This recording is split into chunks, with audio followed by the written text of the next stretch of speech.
Alright guys, we have finished day 9 of our Fresh Start series. Now I had intended to make a 1 to 90 recap video, which I ended up scrapping. There was too much information that I didn't have about the 90 to 100 process, and I'd really like that to be in the leveling recap rather than do a 1 to 90 recap and then do a 90 to 100 recap. Or do an overall again and recap all the things that I recapped in a recap. So, we are going to keep doing our daily recaps. I gotta stop saying that word.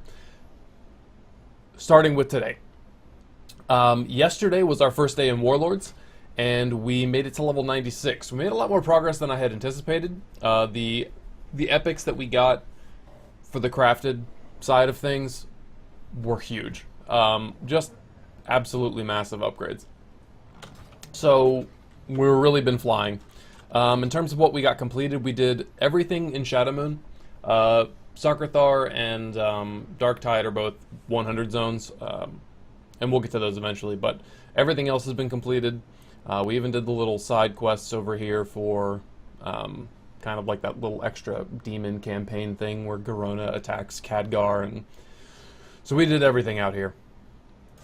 We pushed up into Gorgrond, and I just kind of did like a circuit, hit up a bunch of quests, and did all of the bonus objectives. So that was my main goal, get to High Pass, kind of went down, picked up Tormach, grabbed some followers, grabbed some, treasures, just did a good pass, and got as much done there as possible. Then we headed into Talador. I've done a couple of the bonus objectives here. I think we've got 2 more left. Did some rare hunting, got the flight path for our legendary quest line when that opens up. I really just did a big circle around it. Went into Shat, realized that the elevator doesn't even work there, so I couldn't get that flight path yet. We're going to go back out here today, and that's where we're going to start on day 10. So, we still have all of Nagron to do. We still have all Aspires to do. Whenever we hit max level today, which will likely be later this morning, we're going straight to Unlock Tanan. And then from after that, we'll do Tanan, and then we'll kind of decide where we're going to go from there. It's likely that we'll just continue pushing one of these zones. Maybe we'll go back and finish up Gorgrond 100%. I did all of the story chapters, so that's really all that's required for questing achievement, I think. But we're still going to want to do everything. We need the gold for sure.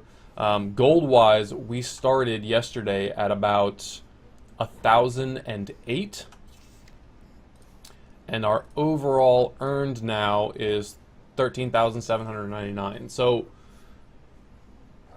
we started at 10,600 yesterday, total earned.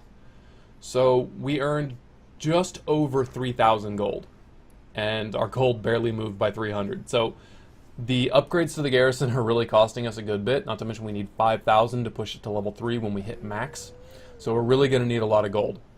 As you can see, I've installed a couple of add-ons. I got really tired of my bags blocking all of my quests and my minimap. I also needed this add-on for not having to click every mission and try guys until I knew what percentage. So mission table add-on is so necessary, especially as we get more and more followers. Once we get to 25, it's just going to be absolutely needed. And the bag add-on just made everything a lot easier for me. So back to the gold. We made about 3,000 gold, and we spent about 3,000 gold. Now, I only bought 2 things that weren't involved with the garrison, and that was I bought a stack of raw beast hides. Our leatherworking cooldowns require a good bit, 20 for the burnished leather and 5 for this. We also made a couple of these pieces. Actually, we just made the chest piece. I was thinking about making the legs, but we still aren't getting to the point where we're getting full raw beast hide per skin. We're still getting scraps. So, granted, some of them are giving us 9 scraps, so that's almost like 1 full hide. But the hides are not rolling in as quickly as I had hoped. So we're either going to have to end up farming this, or we're just going to drop skinning altogether, pick up another crafting profession, and we're going to have to sink money into the raw beast hides, and that'll just, be the way that it is until we get enough garrison resources that we can invest our garrison resources into the trading post to get raw beast hides. So I bought a stack of that for about 300 gold, and I bought a stack of Gorgon fly traps for about 300 gold as well. The fly traps are needed for the burnished leather cooldown. Now, the reason that I'm going so hard on these, one, this is 10 skill ups per day, 11 if you count the secrets. But doing the burnished leather means that we might have enough leather by the time we hit max to actually start making the upgrade pieces for our wayfaring boots, which we plan on using the whole time. This and the gun and the ring will be one of the first items that I Valor cap, because I won't have a lot of items that we actually want to increase via Valor. We might start getting some baleful pieces that are maxed out, but for the time being, it's likely these 3 pieces because we intend to keep them for so long. That's what we're going to be Valor increasing first. So we've talked about the gold. We've talked about where we spent it. In terms of where our garrison's at, we've got level 2 barn, we've got level 1 barracks, 900 garrison resources to upgrade this. That's really what's holding us back at this point. I invested a lot of garrison resources in the other buildings yesterday. I got a level 2 herb garden and a level 2 excavation. So doing this in one day allowed us to get both of these twice, meaning the herb garden we picked, and then when we upgraded it, we got to pick the new section. So we got 2 pickings out of it. The mine, we went in and we mined everything out of it, and then we upgraded it to level 2, and we got to mine it out again. So any day that you level these up, you want to make sure that you have enough time to go back into them and get them again. Now, before we actually start day 10, which is where I'm filming this video, I've already gone around and done my garrison this morning. I've started to assign workers to my buildings, and I want to, I sent out my missions before I remembered to do it, so in the next 45 minutes or so, probably while we're streaming, I'll make sure that I come back and assign these followers. Getting a follower assigned to the gem boutique means that we can start getting the daily that gives us 200 gold. The tannery, I'm not sure what happens there. I've never actually had a tannery. The barn will help us get more of the products that we want. It really only matters once we get to level 3 and we start getting savage bloods out of it. It'll guarantee us a savage blood per caged beast. So we went with the gem boutique for the 200 gold daily. We went with the tannery because we are looking to get more burnished leather so that we can make more burnished upgrades for the gear that we're wearing. This may change as we get later in. As we start to have just a huge amount of money, I'm not sure I'll keep leather working. I might. Really don't know what I'm going to do with professions yet. It's decent to keep, especially if we end up having to change what we've upgraded, or if we get a weapon and we need to craft, let's say, bracers, and we need all those components to create the bracers and get 6 of 6, and we don't have to rely on anybody else for that. So we'll probably end up keeping this. Our third building will likely be the salvage yard once we get to a level 3 garrison. Not really going to mess much with the menagerie or the fishing shack for the time being. I really don't see myself doing much fishing. It might come down to it, but leveling fishing is kind of a pain and long and not very entertaining. So that's where we're at. All of our buildings are currently level 2 except for the barracks. We just need more garrison resources to make this possible, which we'll start to collect. But now that most of our buildings are capped, like the mine, for instance, we have to get 500 Dranic stones picked up before we can get the plans for the level 3 mine. So we're getting like 15, 20 a day from our mine. This really won't speed up until we get our second character up. Because the achievement is account wide, it means that if I have 5 characters getting 20 a day, well, that's 100 per day, and it'll only take 5 days. If I've only got 1 character doing it at 20 per day, obviously it takes 5 times that. So this is going to be a bit of a grind, and same thing with the seeds. The herb garden requires that we get 500 seeds.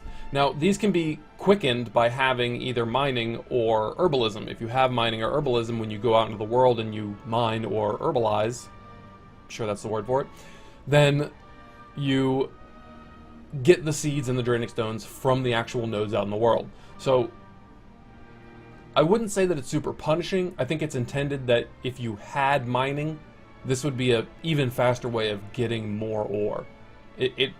it's like a benefit or a perk for having mining.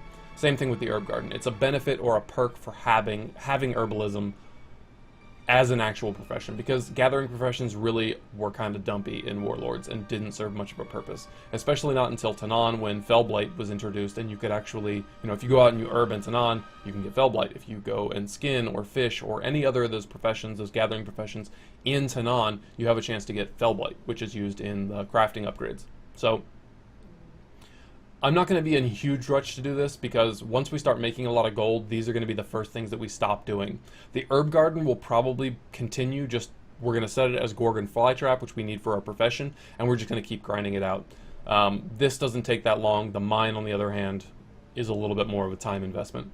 We'll probably do it for a while because we need the ore, but once we have enough garrison resources to trade those resources in for ore at our trading post, then we won't have to constantly be fighting ourselves for that ore. We can just trade in something we have plenty of.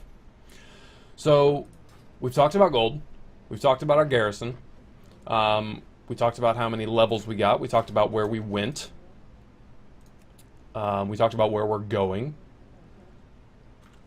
We've only done one dungeon. We did one run of slag mines, blood maw slag mines, yesterday, and it was kind of lackluster. You don't get a lot of experience for the time investment. You're only getting bonus EXP. Warlords of Draenor dungeons don't have quests inside them, so it's not like I'm going in, picking up 3 quests, getting a bonus, getting the random bonus, and completing 3 quests. It's just the bonus, which amounts to about 100,000 experience. So, you know, without heirlooms, without any bonus for those kills, it would take me about 8 dungeons to gain a level. And I'm guessing that at the rate that I'm doing quests and the rate that I'm killing monsters, and all of the rare spawns and the garrison resources, I think that my time is much better spent doing questing. Not to mention all the gold we earn. So, yeah, dungeons in Warlords were not that profitable to level in, and maybe they were trying to shift the mold because of how popular it was in past expansions. So, that's where we are. We'll talk about the followers we picked up. We got pretty lucky yesterday with our epic procs. Fiona went epic, Tormach went epic, and got Treasure Hunter, which is amazing. This character will not have an inn, so we won't have any way to pick what we get from our followers, right? If you have an inn, every week you can go and you can say, I want a Treasure Hunter, and they're going to give you a choice between 3 Treasure Hunters, and you just pick one. And then you can, you know, do whatever you want with them, level them up, hopefully they get something else like Scavenger. You can really get some nasty combos, but because our 2 medium buildings are going to be a barn and a trading post, we won't have access to an inn. Now, the second character that we get to, assuming that we're still going to end up leveling 2 characters in tandem, still on the fence a little bit about that in terms of how much time we're going to have. But that second character will have an inn, and we will get all the treasure missions, and we will spend, you know, as much time perfecting our followers as we can. So, Tormach went epic.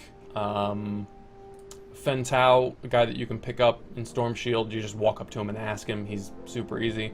He didn't get really any good traits, but he procced epic, so that's one less leveling step we have to deal with.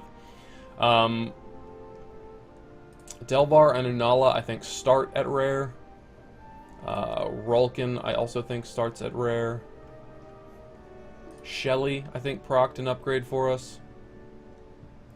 I felt like we were pretty lucky. Compared to my first playthrough, where I think everything I had was uncommon, I'm feeling pretty good about my followers so far. We've got a bunch of followers that we're going to start getting through reputations. Reps, after we finish all of the questing areas, after we're done with basically every quest in Draenor, that's when I'll start pushing into rep grinding and getting these other followers. By then we should have the money to buy some of these. Some of them are like 5,000 gold and Apex's crystals, so it shouldn't be too bad. Not sure that... We've got like Crowman and Leroy. We've got a couple of people that come from dungeons and some people that come from raids. Ariok, I don't think we'll have any problems getting this late in the cycle. But some of these guys are going to be pretty difficult. Because we don't have anyone to actually go into these places and help us get these followers, it's really hard to convince a group this late in the cycle to do a Leroy Jenkins run. Or to, you know... Crowman you can just force. You just go over there, talk to him, and hope that he stays alive. I mean, in a heroic, if everyone's geared and it's the beginning of the week and people are just kind of, you know, doing them for whatever, this should be really easy to get. Some of them come from the legendary quest line. Harrison Jones, that's one we'll have to start working on every day. Basically, your garrison has a chance to spawn a vendor, or it can spawn Harrison Jones. Harrison Jones has a series of quests, and he only offers one quest per day. Now that quest is the same across every server, so you may not have Harrison, but someone does, and we'll go into the looking for more pre-made groups. We'll go to custom, and we will try and find a group with Harrison, and usually somebody has one in there.